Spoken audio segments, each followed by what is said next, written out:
ونعوذ بالله من شرور أنفسنا ومن سيئات أعمالنا من يهده الله فلا مضل له ومن يضلل فلن تجد له وليا مرشدا.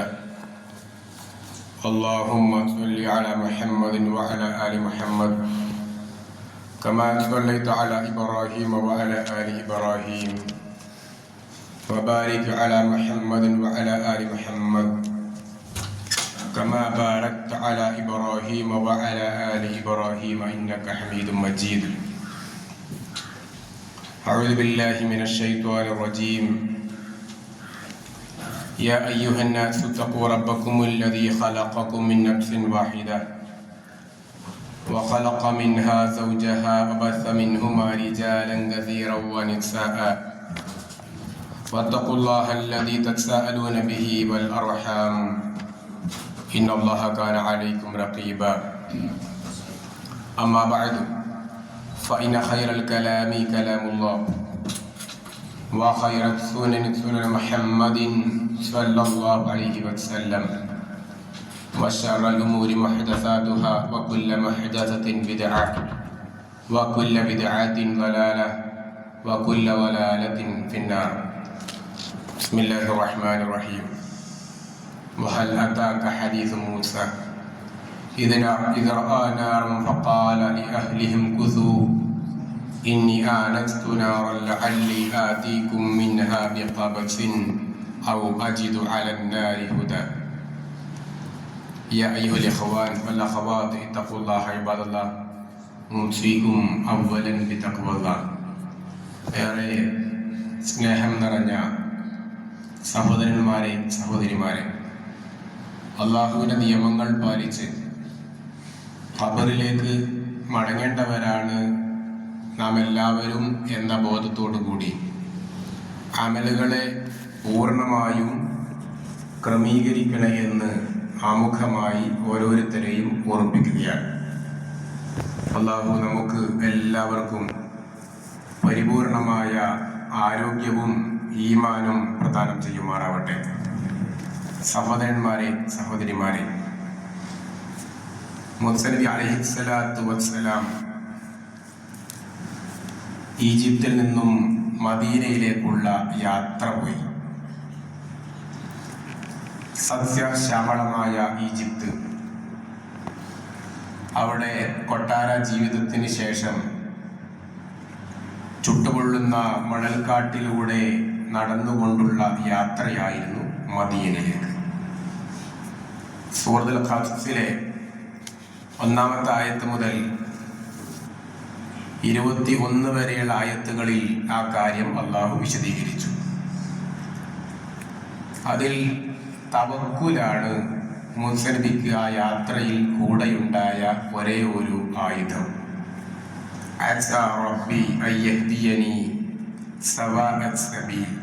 എനിക്ക് എൻ്റെ റബ്ബ് വഴി കാണിച്ചു തരും. ആ ഒരു കോൺഫിഡൻറ്റ്, എൻ്റെ അല്ലാഹ് എന്നെ കൈവടിയുകയില്ല. നമ്മൾ ഓർക്കേണ്ടത്, അന്ന് മൂസ നബി അലൈഹിസ്സലാം മൂസ നബി ആയിട്ടില്ല. ആ മൂസ നബി അലൈഹിസ്സലാമിൻ്റെ വ്യക്തി ജീവിതത്തിൽ ഉണ്ടായിട്ടുള്ള ഒരു തീരുമാനം, ഒരു കെട്ടുറപ്പ്, ഒരു അർപ്പണബോധം, അതാണ് തവക്കുൽ എന്ന് പറഞ്ഞാൽ. അങ്ങനെ അദ്ദേഹം മദീനയിലെത്തി. ഒരു തടാകം, ആ തടാകത്തിൽ 2 പെൺകുട്ടികൾ മാറി നിൽക്കുന്നു. ഒരുപാട് ആളുകൾ തങ്ങളുടെ ആട്ടിൻ പറ്റത്തെ വെള്ളം കൊടുക്കുന്നു.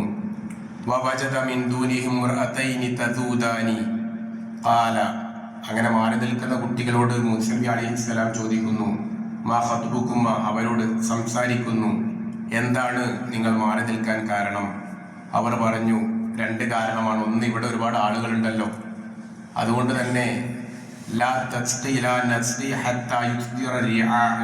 നമുക്ക് വെള്ളം കൊടുക്കാൻ കഴിയുന്നില്ല. ഒരുപാട് ആളുകളുണ്ട്, ഒക്കെ ആണുങ്ങളാണ്, പുരുഷന്മാരാണ്, ഞങ്ങൾ 2 പെൺകുട്ടികളാണ്, ഞങ്ങൾക്കത് പ്രയാസമാണ്. അതുകൊണ്ട് അവരൊക്കെ പോയിട്ടാകുമ്പോൾ നമുക്ക് വെള്ളം കൊടുക്കാം. അങ്ങനെ മാറി നിൽക്കുന്നതാണ്.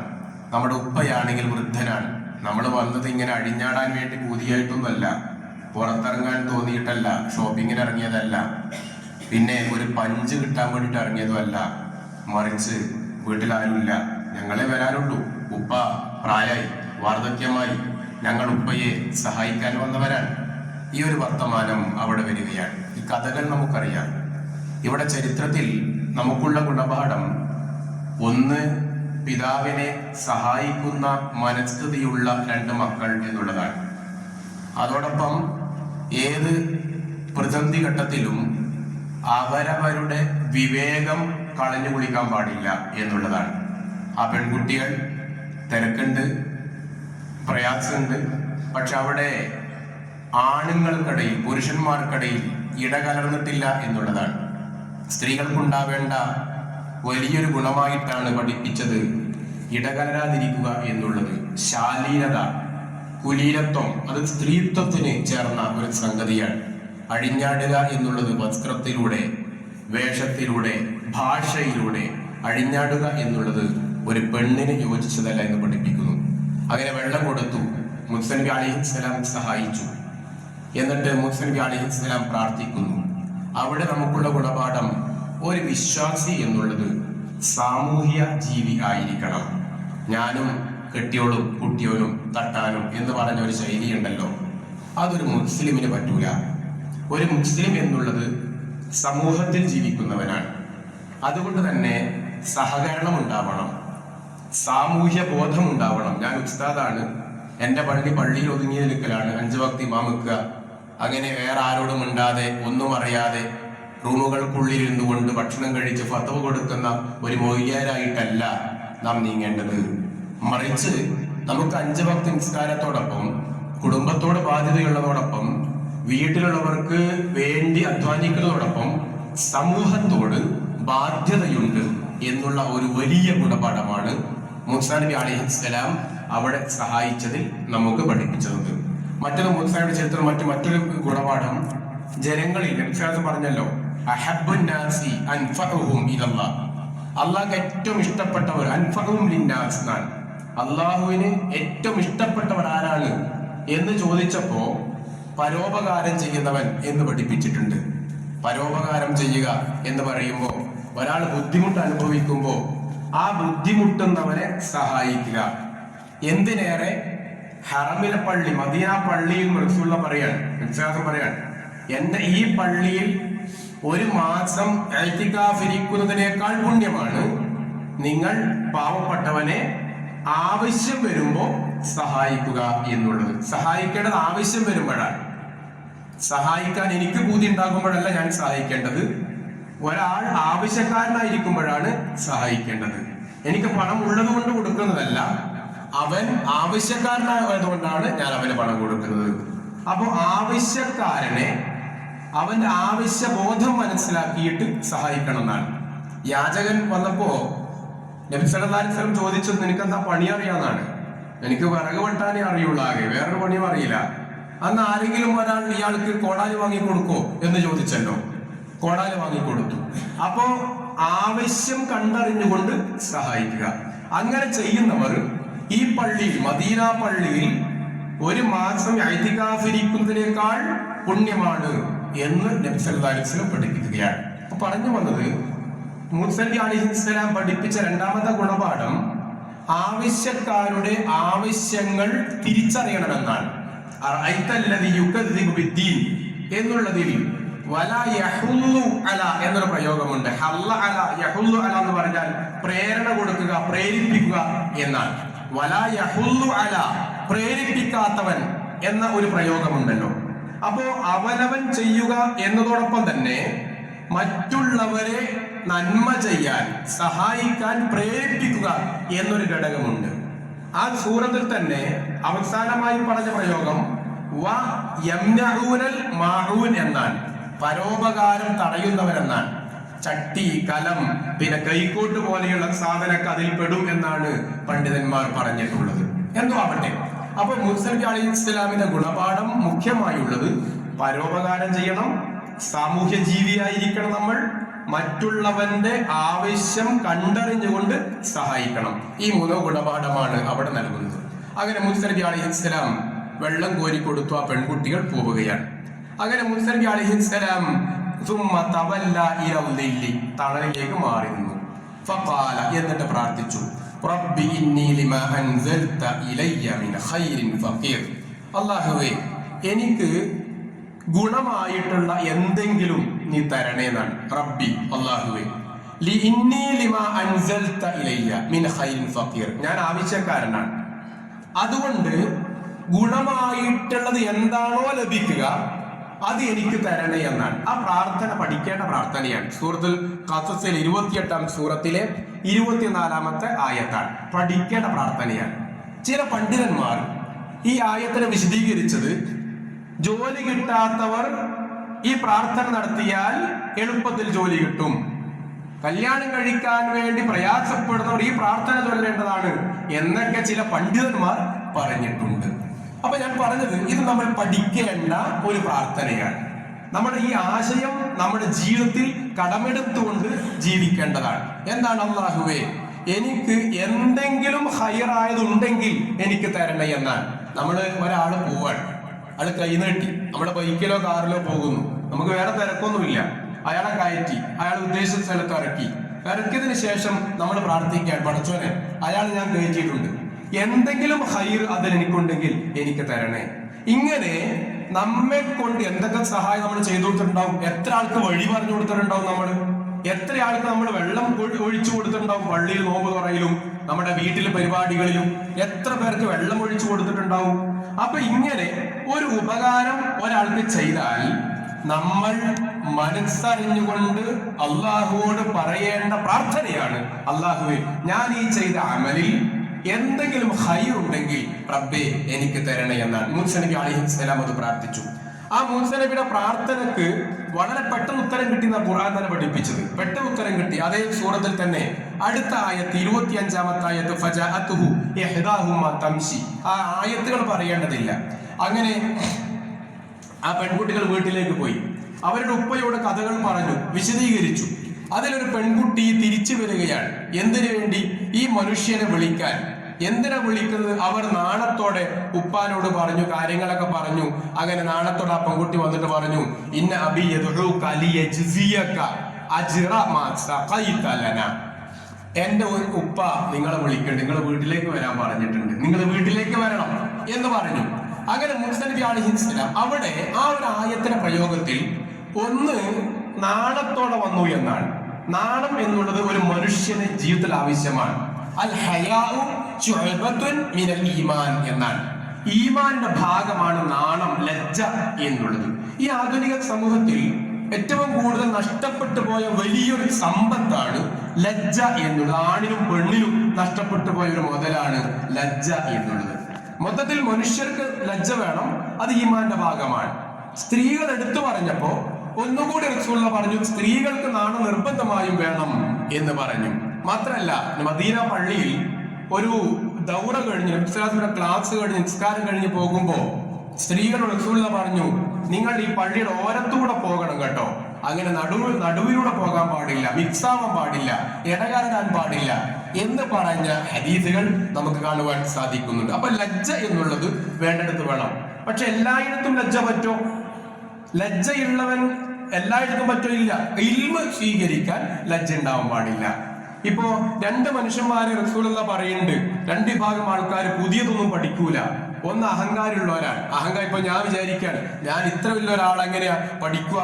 അപ്പോ അങ്ങനെ ഞാനിപ്പോ അയാളുടെ ചോദിച്ച അയാളെന്താ വിചാരിക്കുക? ഞാനിപ്പോ അയാളുടെ ചോദിച്ചാൽ എനിക്ക് വിവരമില്ലാതെ അയാൾക്ക് തോന്നൂലേ? ഇങ്ങനെ അഹങ്കാരമുള്ളവൻ ചോദിച്ചു പഠിക്കൂല. രണ്ടാമത് ലജ്ജയുള്ളവൻ ചോദിച്ചു പഠിക്കൂല. കാരണം എന്താ? അതിപ്പോ എങ്ങനെ ചോദിക്കാം? അപ്പോ പഠിക്കുന്ന വിഷയത്തിൽ എന്തുണ്ടാവാൻ പാടില്ല? ലജ്ജയുണ്ടാവാൻ പാടില്ല എന്ന് പഠിപ്പിച്ചിട്ടുണ്ട്. അപ്പൊ ലജ്ജ വേണ്ടിടത്താണ് നമുക്ക് ലജ്ജ ആവശ്യമായത് എന്ന് നബി സല്ലല്ലാഹു അലൈഹി വസല്ലം പഠിപ്പിച്ചിട്ടുണ്ട്.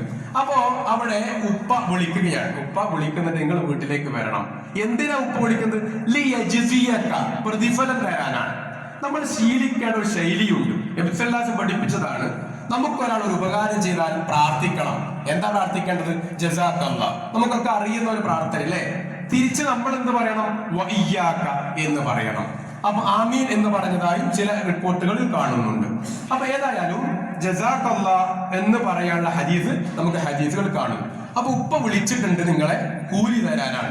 അജ്റ മാ സഖൈത ലനാ, നമുക്ക് നിങ്ങളെ വെള്ളയിലും കോരി തന്നിട്ടുണ്ടല്ലോ. അതുകൊണ്ട് നിങ്ങൾക്ക് കൂലി തരാൻ വേണ്ടിയിട്ടാണ് ഉപ്പ വിളിക്കുന്നത് എന്ന് പറഞ്ഞു.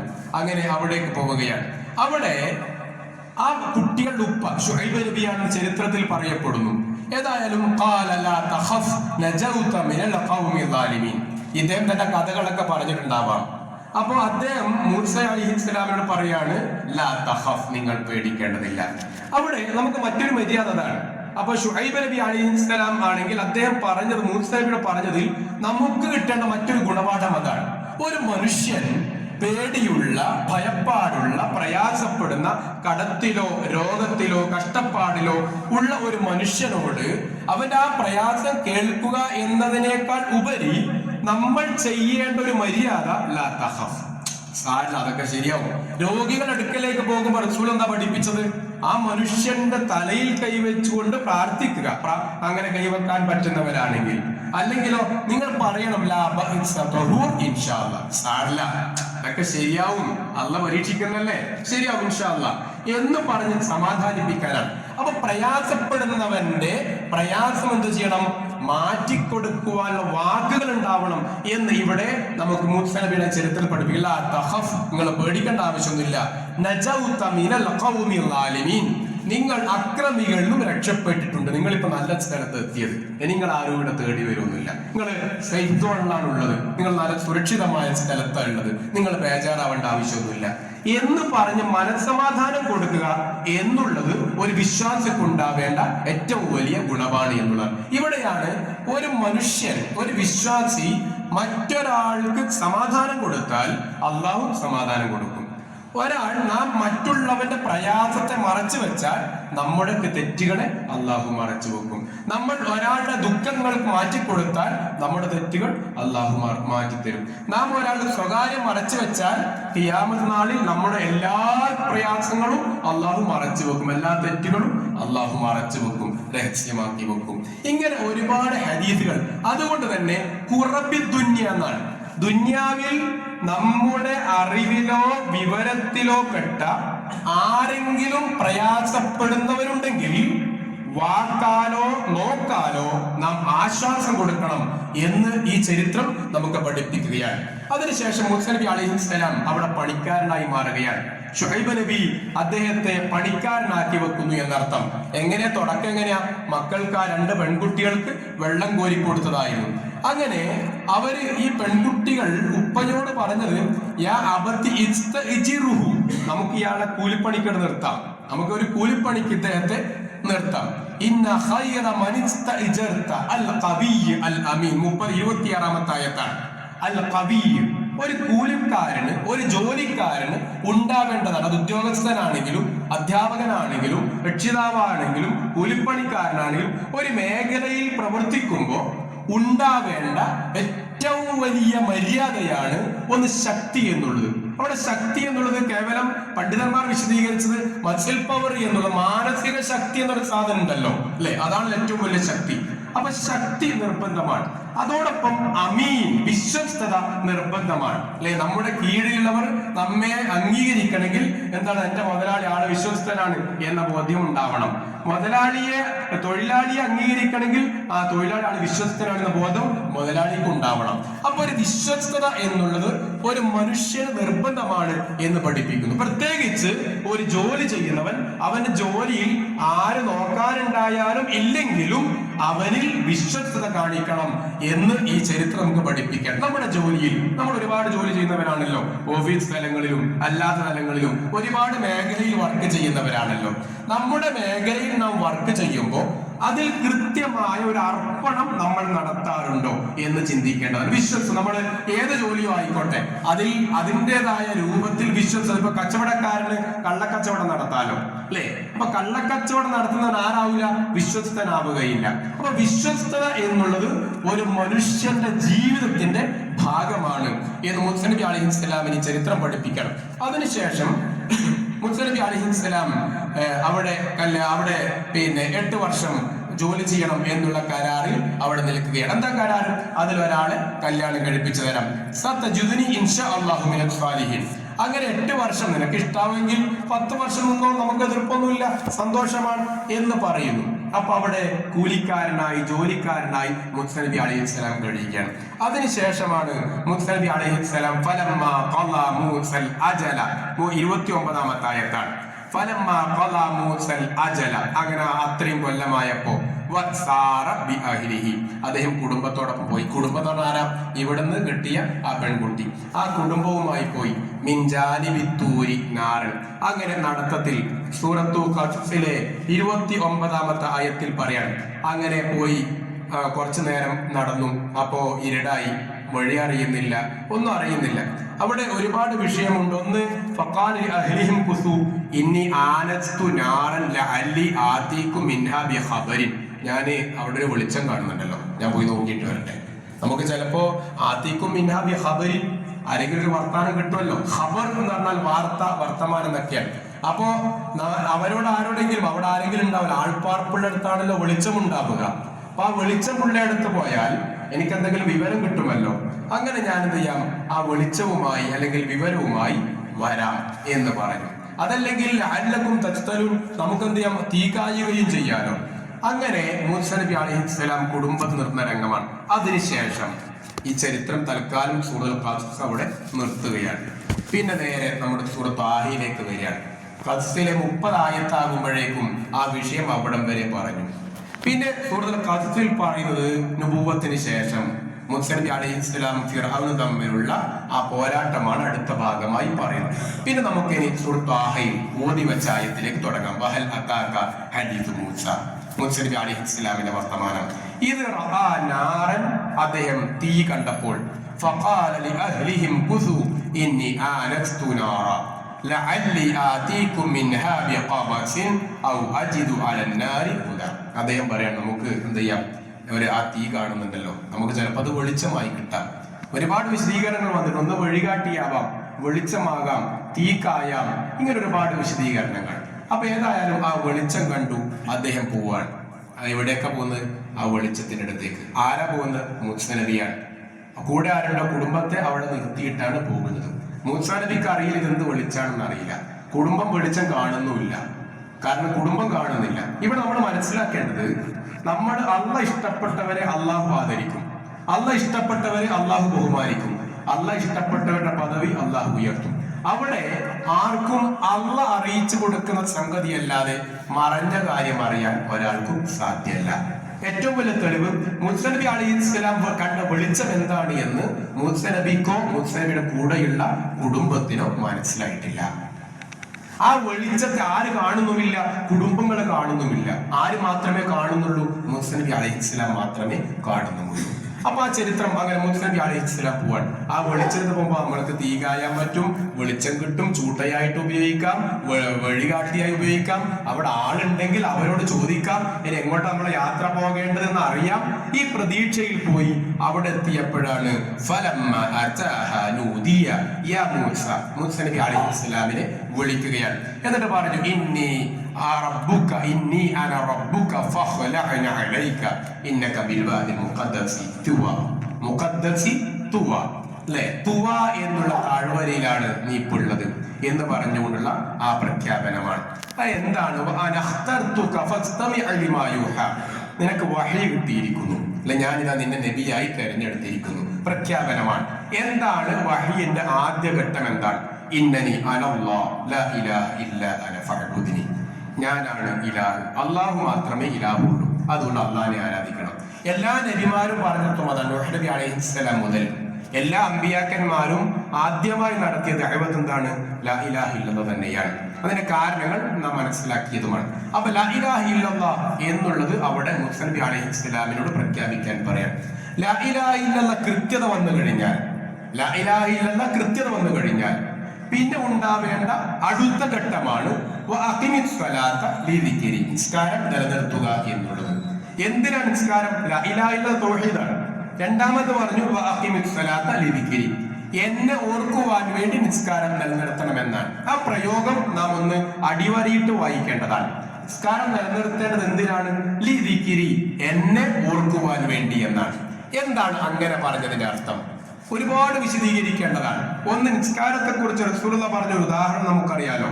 നിങ്ങളുടെ വീട്ടിന്റെ മുന്നിൽ ഒരു പുഴയിൽ, വീട്ടിന് മുന്നിൽ ഒഴുകുന്ന ഒരു പുഴയിൽ, ഒരു കുളത്തിൽ, ഒരു തടാകത്തിൽ, വെള്ളത്തിൽ 5 നേരം ഒരാൾ മുങ്ങിക്കുളിച്ചാൽ അവന്റെ ശരീരത്തിൽ വല്ല അഴുക്കുണ്ടാകുമോ എന്ന് റസൂൽ ചോദിച്ചല്ലേ. കൃത്യമായി ഒരു സൈക്കോളജിക്കൽ ട്രീറ്റ്മെന്റ് ആണ് അത് അല്ലേ. അപ്പൊ സഹാബികൾ പറഞ്ഞു അങ്ങനെ ഉണ്ടാവില്ലല്ലോ. 5 നേരം ഒരാൾ കുളിച്ചവന്റെ ശരീരത്തിൽ വല്ല അഴുക്കുണ്ടാവില്ല. എങ്കിൽ അതുപോലെയാണ് നിസ്കാരം എന്ന് പറഞ്ഞു. അപ്പൊ കൃത്യമായി നിസ്കരിക്കുന്നവൻ നല്ല കൃത്യത ബോധമുണ്ടാകും, ദൃഢനിശ്ചയമുണ്ടാകും, അവന് അസ്വാസ്ഥ്യം ഉണ്ടാവില്ല, അവന് സ്ഥിരതയുണ്ടാകും, സബാത്ത് കൃത്യമായി ലഭിക്കും. മാത്രമല്ല പങ്ക്ച്വാലിറ്റി ഉണ്ടാവും ജീവിതത്തിൽ. കൃത്യമായി ടൈം മാനേജ്മെന്റ് അവൻ പഠിച്ചിരിക്കും, സമയനിഷ്ഠയുണ്ടാകും. മാത്രല്ല അവന് മനസ്സിനൊരു വിശാലത ഉണ്ടാകും, എപ്പോഴും മനസ്സമാധാനം ഉണ്ടാവും. ഇതൊക്കെ പണ്ഡിതന്മാർ വിശദീകരിച്ച വിശദീകരണങ്ങളാണ്. അപ്പോൾ ഇത്രയും കാര്യങ്ങൾ നിസ്കാരത്തിലൂടെ അവന് ലഭിക്കും എന്നുള്ളതാണ്. അപ്പൊ അതുകൊണ്ട് തന്നെ മുസാ നബി അലൈഹിസ്സലാമിനെ പറഞ്ഞ രണ്ടാമത്തെ കാര്യം മൂന്നാമത് എന്നിട്ട് പറഞ്ഞ ഖിയാമത്ത് നാളിനെ കുറിച്ച് ഓർമ്മിപ്പിക്കുകയാണ്.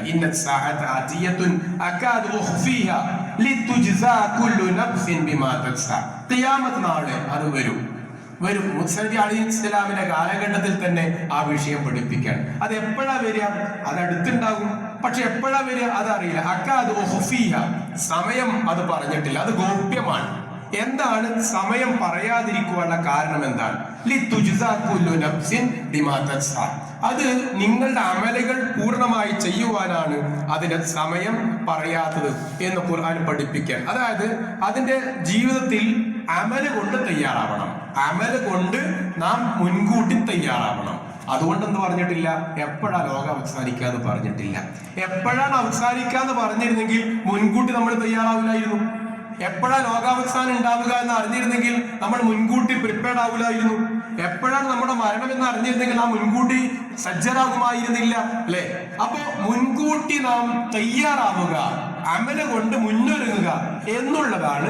എപ്പോഴാണ് മരിക്കുക, എപ്പോഴാണ് ഖിയാമത്ത് ഉണ്ടാവുക, ഇത് പറഞ്ഞു തരാതിരിക്കാനുള്ള കാരണം എന്ന് മുസാ നബി അലൈഹിസ്സലാം പറയാണ്. അപ്പൊ അതുകൊണ്ട് തന്നെ അങ്ങനെ ആ ഒരു വിഷയം പറഞ്ഞു. ശേഷം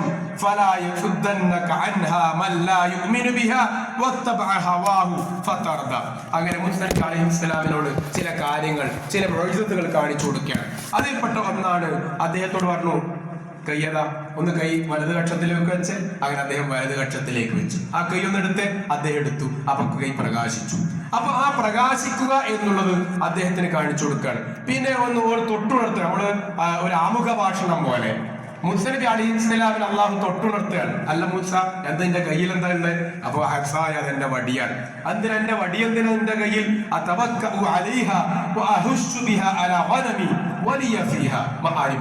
അത് ഒന്ന് ആടിന് ഇല പൊഴിച്ചു കൊടുക്കാൻ പറ്റും, അതേപോലെ വല്ലാതെ പ്രയാസമാക്കുക, ആ വടിയിൽ ഞാൻ കുത്തി നിൽക്കും.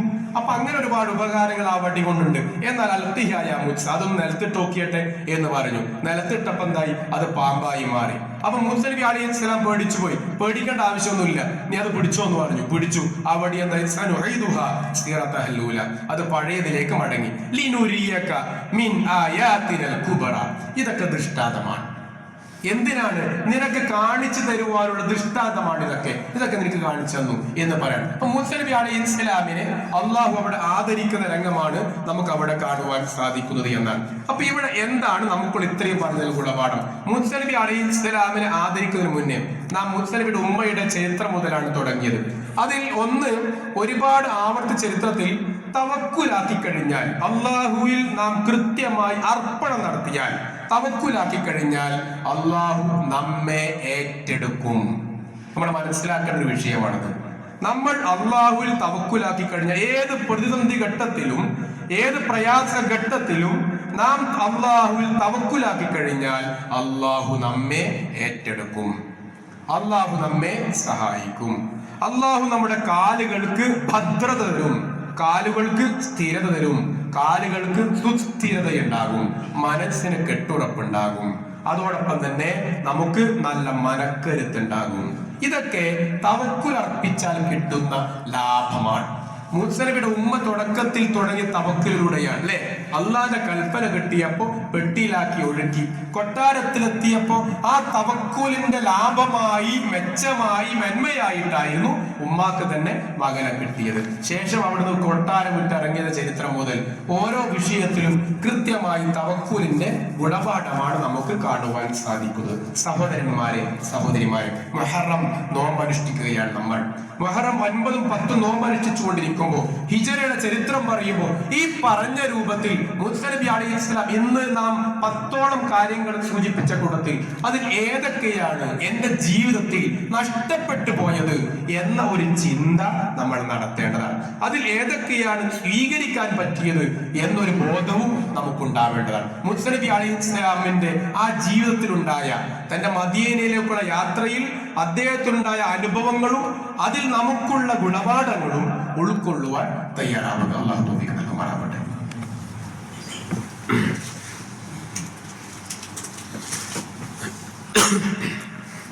إن الحمد لله وصلى الله على خاتم الأنبياء والمرسلين وعلى آله وأصحابه أجمعين وعلى من تبع الهدى إلى يوم الدين. وبعد يا أيها الإخوان والأخوات اتقوا الله عباد الله أوصيكم ثانيا بتقوى الله.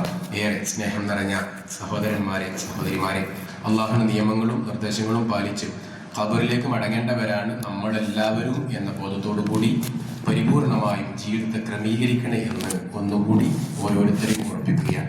സഹോദരന്മാരെ, സഹോദരിമാരെ, മൂസാ നബി അലൈഹിസ്സലാമിന്റെ 3 പ്രാർത്ഥനകളാണ് ആകെ കൂടി നാം സൂചിപ്പിച്ചത്. ഒന്ന്, അദ്ദേഹം പ്രാർത്ഥിച്ച റബ്ബി ഇന്നി ളലംതു നഫ്സി ഫഗ്ഫിർ ലി ഫഗ്ഫറ ലഹു. രണ്ടാമത്തെ പ്രാർത്ഥന റബ്ബി ബിമാ അൻഅംത അലയ്യ ഫലൻ അകൂന വഹിയറ ലിൽ മുജ്രിമീൻ. 16-ാമത്തെ ആയത്തും 17-ാമത്തെ ആയത്തും പിന്നെ നാം സൂചിപ്പിച്ചതാണ് ഇന്ന് പറഞ്ഞ ആയത്തും ഇപ്പോൾ പറഞ്ഞ പ്രാർത്ഥനയുമാണ്. അപ്പൊ ഈ 3 പ്രാർത്ഥനകൾ നാം പൂർണ്ണമായും ഉൾക്കൊള്ളുവാൻ തയ്യാറാവേണ്ടതാണ്. ഇപ്പം പറഞ്ഞ പ്രാർത്ഥന 24-ാമത്തെ ആയത്താണ്. ഒന്നുകൂടി ഓർമ്മിക്കാൻ, സൂറത്തുൽ ഖസസിലെ 30 വരെയുള്ള ആയത്തുകൾ നമ്മളിന്ന് വായിച്ചു നോക്കണം എന്ന് സാന്ദർഭികമായി ഓർമ്മിക്കുകയാണ്. ഇൻഷാ അല്ലാഹ് നമുക്ക് മുഹറം 9, 10 നോമ്പ് എല്ലാവരും അനുഷ്ഠിക്കേണ്ട നോമ്പാണ്.